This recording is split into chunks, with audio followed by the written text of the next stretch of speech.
A very good morning to all of you. Today I'm going to discuss on the topic fibers, surgical dressing and sutures. In the previous lecture, we have studied about the fibers obtained from the plant and animal origin. Plant origin में fibers जो थे मैंने आपको बताया था cotton and silk हमने किए थे और animals के wool. तो इसी चैप्टर का एक नेक्स्ट पार्ट है that is surgical dressings and sutures. अब surgical dressings what is the main objective of this lesson is the आपको पढ़ना है अब स्पेशली इसके अंदर सर्जिकल ड्रेसिंग्स क्या होती हैं और सूचर्स क्या होते हैं. सर्जिकल ड्रेसिंग्स में क्या क्या पढ़ेंगे अब हम. On completion of this lesson you would be able to know about the surgical dressings and sutures and ligatures. Sutures क्या होते हैं और लिगेचर्स क्या होते हैं. So now let's start with the surgical dressings. Surgical dressings में आएंगे आपका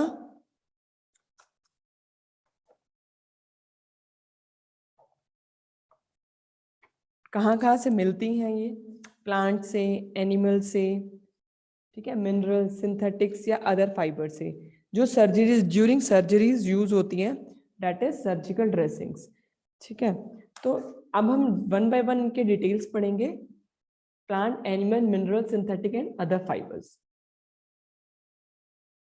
ये आपको पिक्चर दिख रहा होगा, ये सर्जिकल ड्रेसिंग्स के बारे में है जो ड्यूरिंग सर्जरीज हम यूज करते हैं.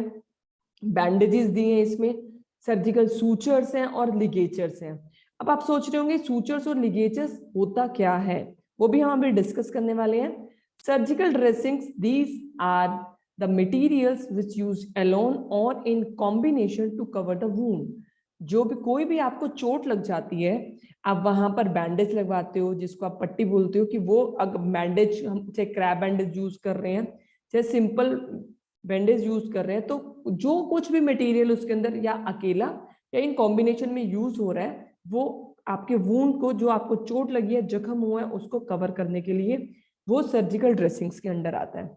ठीक है, ये क्या करता है सर्जिकल ड्रेसिंग्स का मेन यूज क्या है. It protects the wound and favours it's proper healing. Proper healing मतलब फेवर करता है उसको ठीक करने में. प्रॉपर कैसे ठीक होगा वो बताता है, प्रोटेक्ट करता है, बचा के रखता है पानी से या कोई आउटसाइड का फॉरेन मटेरियल और कुछ ना चिपक जाए और वुंड आपका जल्दी ठीक हो जाए. The material which holds the dressing in desired position उसको हम बोलते हैं बैंडेज. आप सबने बैंडेज देखा होगा. बैंडेज का यूज क्या है, बेसिकली हम मेडिकमेंट लगा के उसके ऊपर थोड़ा सा कॉटन रखते हैं और फिर बैंडेज जो करते हैं उसके से क्या होता है, हिलते नहीं है आपका जो मेडिकमेंट है. ठीक है, एक ही जगह पर स्टेबल हो जाता है, तो वो होता है बैंडेज. किससे बना होता है, वो होता है fibres. It is made up of fibres. Next है फंक्शंस क्या है इसके सर्जिकल ड्रेसिंग्स के.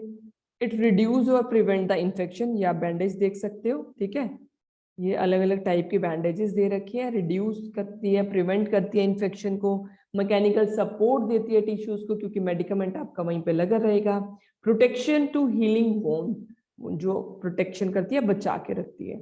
अब फार्माकोपियल रिक्वायरमेंट्स क्या होती हैं. कोई भी अगर आप बैंडेज यूज करने जा रहे हो it should be sterilised before use. Sterilisation क्या होता है, जो माइक्रो ऑर्गेनिज्म को आपको फ्री करना होता है. तो वहां पर कोई भी जो आप बैंडेज, क्योंकि आप अपने वूंड को प्रोटेक्ट करने जा रहे हैं तो उसके अंदर ऑलरेडी कोई माइक्रो ऑर्गेनिज्म ना हो, बिकॉज अगर वो प्योर नहीं होगा तो आपको वूंड में इन्फेक्शन होने के चांसेस रहते हैं. So the material should be sterilised before use. It should store in a dry well ventilated place below 25 degree Celsius. 25 degree Celsius से जो नीचे का टेम्परेचर है वहां पर आपको स्टोर करना है. ड्राई, वहां मॉइस्चर नहीं होना चाहिए बिकॉज मॉइस्चर आने से क्या होता है कि जल्दी से खराब हो जाता है. ठीक है, कोई भी चीज में मॉइस्चर होता है तो माइक्रो ऑर्गेनिज्म ग्रोथ के ज्यादा चांसेस रहते हैं. वेल वेंटिलेटेड प्लेस होना चाहिए, एयर का क्रॉसिंग होनी चाहिए वहां पर. नेक्स्ट है permitted antiseptics in prescribe container concentration should be use. Permitted antiseptics, जो भी एंटीसेप्टिक्स परमिटेड हैं अकॉर्डिंग टू द एक इन प्रेस्क्राइब्ड कंसंट्रेशन. अगर 1% वेट बाई वेट वॉल्यूम है तो उतना ही होना चाहिए. ये नहीं कि आप ज्यादा दवाई डाल दो क्योंकि उससे ज्यादा ठीक हो जाएगा, वो चीज नहीं करनी है हमें. जितना परमिटेड, जितनी उसकी अलाउंस है वही यूज करना है, उतना ही antiseptic. Dyed unless mentioned in monograph. ठीक है, वो डाई नहीं करना है जब तक मोनोग्राफ में ना हो, जो कलर का आ रहा है वैसा ही रखना है आपको बैंडेज अपना। Adhesive product not allowed to freeze. Adhesive क्या होते हैं, किसी चीज को चिपकाने के लिए। ऐसी कोई ड्रेसिंग है आपकी तो उसको फ्रीज नहीं करना, फ्रीज होने से उसका जो पर्पस है वो खराब हो जाएगा, जो उसका अडेशन है वो भी खत्म हो जाएगा। No loose threads, fibre ends नहीं होने चाहिए वहां पर, कोई भी ऐसा नहीं होना चाहिए कि उसके धागे धागे निकल रहे हैं या फाइबर्स के एंड दिख रहे हैं। तो ये सब चीजों का ध्यान में रखना, ये है आपके अकॉर्डिंग टू फार्माकोपियल रिक्वायरमेंट्स जो आपको ध्यान में रखनी है अगर आप कोई भी सर्जिकल ड्रेसिंग यूज करने जा रहे हैं तो। नेक्स्ट आता है अब इसमें types of recognized surgical dressings. Types क्या क्या होती हैं, फाइबर्स, रिलेटेड मटेरियल जिसमें विस्कोस आएगा, wool, cellulose and wadding. Then carded products में एब्जॉर्बेंट कॉटन आएंगी और विस्कोस वेडिंग आएगा। Non extensible non adhesiveness woven products में एब्जॉर्बेंट मसलिन क्लॉथ या domette bandage. Non extensible adhesive woven products में belladonna adhesive plaster, zinc oxide adhesive plasters. ये सब है टाइप्स, मतलब क्लासिफिकेशन सर्जिकल ड्रेसिंग्स की।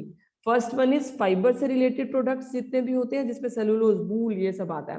कार्डेड जो आपको बताया था फाइबर्स में, कॉटन एक कार्डेड प्रोडक्ट है, विस्कोस वेडिंग है, ठीक है। नॉन एक्सटेंसिबल जो एक्सटेंशन उसमें नहीं होता, नॉन एडेसिव वोवन प्रोडक्ट है, एब्जॉर्बेंट मसलिन क्लॉथ इसमें और डोमेटे बैंडेज होता है, ठीक है। और एक एडेसिव वोवन होता है, एडेसिव मतलब जो चिपक जाते हैं, नॉन एडेसिव जो चिपकते नहीं है, उसमें बैलाडोना का एक प्लास्टर आता है और जिंक ऑक्साइड का एडेसिव प्लास्टर आता है। फिर आता है एक्सटेंसिबल जिसमें एक्सटेंशन रहता है, जैसे इलास्टिसिटी होती है ना, तो नॉन एडेसिव है इसमें कॉटन बैंडेज और elastic web bandage. Then extensible adhesive woven product में आएगा आपका इलास्टिक एडेसिव बैंडेज और extension plaster. Then non woven products के अंदर जो वोवन वीव नहीं किए होते, इम्परमेबल प्लास्टिक सर्जिकल एडेसिव जो टेप्स आती हैं, उसके अंदर कोई फाइबर नहीं, वोवन नहीं है वो, permeable plastic surgical adhesive tapes. अब इनकी प्रॉपर्टी क्या होनी चाहिए, it should be absorbing wound exudate from the side. अगर आपके वूंड में से, कोई चोट में से, जख्म में से कुछ भी बाहर निकल रहा है तो उसको एब्जॉर्ब कर ले, लाइक ब्लड आ रहा है, पस आ रही है, तो ऐसा होने चाहिए आपके बैंडेजेस कि वहां से वो एब्जॉर्ब कर ले, साइट मतलब जिस जगह पे आपको चोट लगी है। प्रिवेंट और कॉम्बैट इन्फेक्शन, कोई इन्फेक्शन ना हो उससे बचाने के लिए। Physical protection to the wound, physical मतलब अंदर से तो नहीं, ऊपर से कोई उसको फिजिकली हार्म नहीं हो आपके वूंड को। मैकेनिकल सपोर्ट दे सराउंडिंग टिश्यूज को, जिससे आपका जो वूंड है वो जल्दी से हील हो जाएगा। It should not adhere to the granulating surface, जो आपका सरफेस है उसके पास एकदम से एडियर नहीं हो जाना उसको। Easy to handle at all stages, हर स्टेज पे इजी टू हैंडल होने चाहिए कि इजीली रिमूव हो जाए, इजीली लग जाए। ड्यूरेबल होना चाहिए आपका बैंडेज।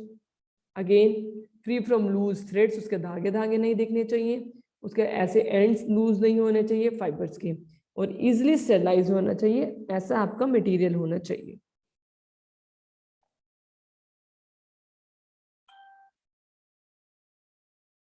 नेक्स्ट आता है आप सर्जिकल ड्रेसिंग, क्या क्या होता है सर्जिकल ड्रेसिंग इसमें। It should consist of, first one is the wound facing layer, inner layer closest to the wound containing antiseptic और हीलिंग एजेंट। उनके अंदर क्या होता है सर्जिकल ड्रेसिंग में, ऑलरेडी एंटीसेप्टिक्स इनकॉर्पोरेट होता है, जो अंदर की लेयर है वो एंटीसेप्टिक्स और हीलिंग एजेंट के पास होता है। एब्जॉर्बेंट लेयर कौन सी होती है, middle layer. Middle layer absorb blood और पस और any exudates from the wound. Wound facing जिसके पास हम एंटीसेप्टिक लगाते हैं, वो बिल्कुल जहां चोट लगी है उसके ऊपर लगाओगे। फिर एब्जॉर्बेंट लेयर, फिर उसके ऊपर outer layer, outer layer support the inner layers. तो ऐसे 3 लेयर्स हो गई आपकी सर्जिकल ड्रेसिंग्स की। First one is wound facing layer, जो चोट, वूंड मतलब जो जख्म हुआ उसके पास वाली। सेकेंड होती है एब्जॉर्बेंट, ठीक है, एब्जॉर्बेंट लेयर जो अगर कोई भी ब्लड या पस आ रहा है तो उसको एब्जॉर्ब कर लेगी। आउटर लेयर है third layer, support the inner layers. Next is special dressing. Special dressings में क्या आएगा, पैरोक्सिलिन, ये एग्जांपल्स हैं आपके, और acrylic polymer.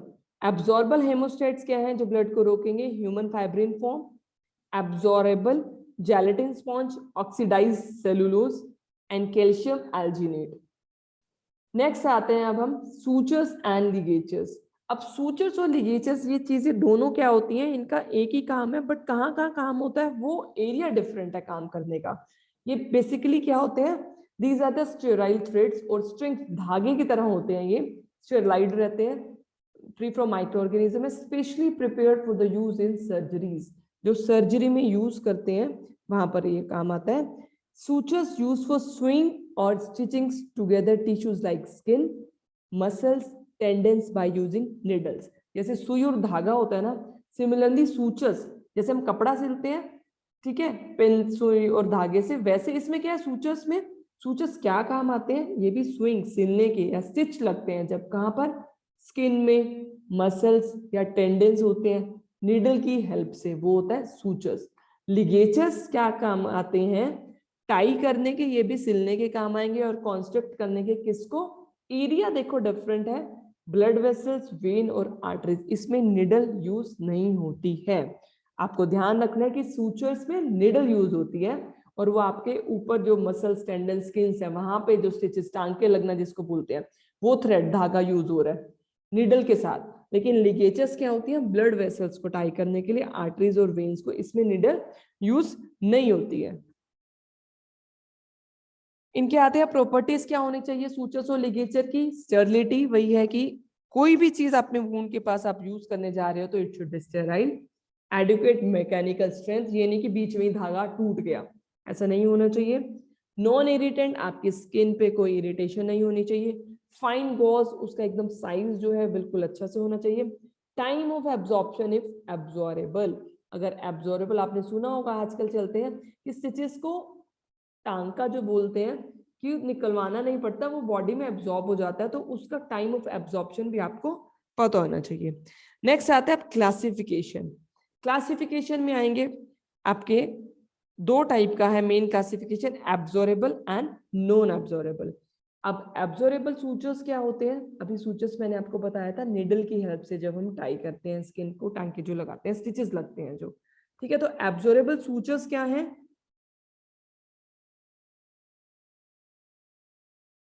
They are absorb and digested in the tissues of the body, ये क्या हो जाते हैं, बॉडी में ही डाइजेस्ट मतलब एब्जॉर्ब हो जाते हैं। एग्जाम्पल्स आएंगे इसके, surgical catgut, kangaroo tendon, synthetic absorbable polymers. Next is non absorbable sutures, not absorb, ये एब्जॉर्ब नहीं होते हैं।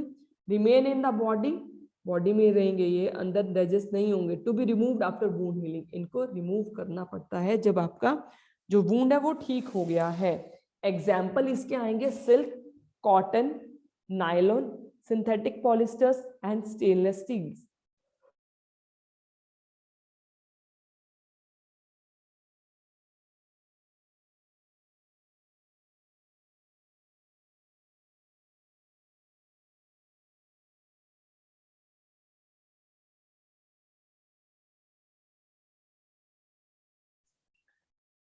Silk, cotton, nylon, synthetic polyester and stainless steel. Absorbable के एग्जांपल्स आपने देखे, सर्जिकल कैटगट, कैंगरू और सिंथेटिक एब्जॉर्बर पॉलीमर्स, ये है एब्जॉर्बल के एग्जांपल्स। एब्जॉर्बल सूचर्स भी बहुत सारे इसके टाइप्स हैं। First one is surgical catgut. अब ये क्या होता है, sterile strand prepared from the collagen, healthy animal से मिलता है, मिलके जो उनके वहां से धागा निकलता है, शीप और कैटल में से। कैंगरू टेंडन्स, जो कैंगरू की टेल्स होती हैं, जो कंगारू जिसको बोलते हैं, उसका टेल में से निकालते हैं, ठीक है, टेंडन, वो ये होता है, ये बॉडी में एब्जॉर्ब हो जाते हैं। नेक्स्ट था इसके अंदर सिंथेटिक पॉलिस्टर। सिंथेटिक में कंडेंस, जो हम खुद से करेंगे, साइक्लिक डेरिवेटिव्स होते हैं ग्लाइकोलिक एसिड के, with cyclic derivatives of lactic acid. इनका क्या रहता है, हाई टेंसाइल स्ट्रेंथ होता है, degraded by hydrolysis and absorb by the tissues. फिर आता है non absorbable sutures, it must be removed after wound healing, ये बॉडी में डाइजेस्ट नहीं होते, तो इसको बाहर निकालना बहुत ही जरूरी होता है। एग्जाम्पल में आते हैं इसके सिल्क, कॉटन और नायलॉन। जैसे नाम से आपको पता चल रहा होगा, ये क्या करते हैं, सिल्क है जो सिल्क से मिलेगा, सिल्क का फाइबर होगा, स्पिन्ड और twisted fibre into a single strand, smooth and strong. Cotton sutures क्या होता है, ये यूनिफॉर्म इन साइज रहते हैं, use in critical parts where strength of the suture required for long time, जहाँ बहुत टाइम तक लगता है वहां पे कॉटन का करते हैं, बिकॉज कॉटन की स्ट्रेंथ अच्छी होती है। ठीक है। और nylon, these are the microfilaments braided into strands, strong water resistant रहते हैं, used in skin plastic surgeries। तो वहां पर ये नायलॉन के सूचर्स यूज होते हैं। नॉन एब्जॉर्बर में लिनन का भी आएगा। इनका एग्जाम, लिनन सूचर्स होते हैं, वेरी चीप होते हैं, बहुत ही सस्ते मिल जाते हैं और वेरी स्ट्रॉन्ग भी होते हैं, यूनिफॉर्मिटी नहीं होती है इनकी। मेटेलिक हो क्या होता है, silver and stainless steel use as surgical aids, monofilaments, twist and braid. फिर आता है स्टरलाइजेशन सूचर्स का कैसे होता है। उससे पहले मैं आपको बताना चाहूंगी टाइप्स भी होते हैं, जैसे जो गट के लिए यूज होगा। एक होता है पॉलीडाइऑक्सिनोन, पीडीएस जिसको बोलते हैं, ये सिंथेटिक माइक्रोफिलामेंट है, जो यूज होता है बहुत सारे सॉफ्ट टिश्यू वुंड रिपेयर के लिए, लाइक एब्डोमिनल अगर है वहां पर आपको करना है, as well as for paediatric, बच्चों में यूज कर रहे हैं तो अलग सा थ्रेड आएगा। ठीक है। और पॉलीग्लैक्टिन, ये भी एक एब्जॉर्बल का एग्जाम्पल है, ये सिंथेटिक ब्रेडेड सूचर होता है, यूज फॉर रिपेयरिंग हैंड या फेशियल रेस्टोरेशन, फेस पे या हैंड पे सर्जरीज हुई हैं तो पॉलीग्लैक्टिन नाम का एक सूचर आता है, वहां यूज करते हैं। नॉन एब्जॉर्बेबल में अभी आपको बताया था silk, cotton, nylon, linen and metallic. Essential properties क्या क्या होनी चाहिए, सूचर्स और लिगेचर की स्टेराइल होना चाहिए, इरिटेशन नहीं करना चाहिए, फाइन होना चाहिए इसका साइज। कैसे आप सेलेक्ट करते हैं इनको, सेलेक्ट करने के लिए different, there are many different types of sutures, there are many different suture techniques भी बहुत सारी होती हैं। ठीक है। तो इनका साइज होता है डायमीटर के अकॉर्डिंग, कुछ पर्पस के अकॉर्डिंग कंटिन्यूस है, तो सर्जिकल टेक्निक जहाँ पे बहुत सारे स्टिचेस लगने हैं। इंटरप्टेड सूचर्स होते हैं, वो टेक्निक है जहां पर many strands of sutures material in order to close a wound, बहुत सारे स्ट्रैंड्स लग रहे हैं, ठीक है, एक वूंड को क्लोज करने में। Once the stitch is made the doctor cuts off and ties the material. The interrupted suture techniques enables the doctor to close the wound so securely that even if one of the stitch break, the remaining one can still hold the wound together। मतलब एक बंद कर दिया फिर दोबारा से लगाया तो बहुत सारा एक लेयर कर देते हैं, इंटरप्टेड सूचर्स होते हैं। डीप सूचर्स क्या होते हैं, yet another type of surgical suture technique है ये डीप सूचर टेक्निक। इसमें क्या करते हैं, doctor places the sutures under the tissues layer, tissue की लेयर के अंदर रख देते हैं, which are deep below the skin. ठीक है, स्किन के बिलो नीचे आएगा। फिर उसमें क्या करते हैं, the suture can be either interrupted और continuous and often use in procedure in which the fascial layer has to be close. Deep sutures भी फेशियल लेयर्स के लिए यूज होगा। फिर बरीड सूचर्स होते हैं, ये ऐसी टेक्निक है जहाँ पे suture knot is found inside, within और under the area that has to be close, जो बंद करना है।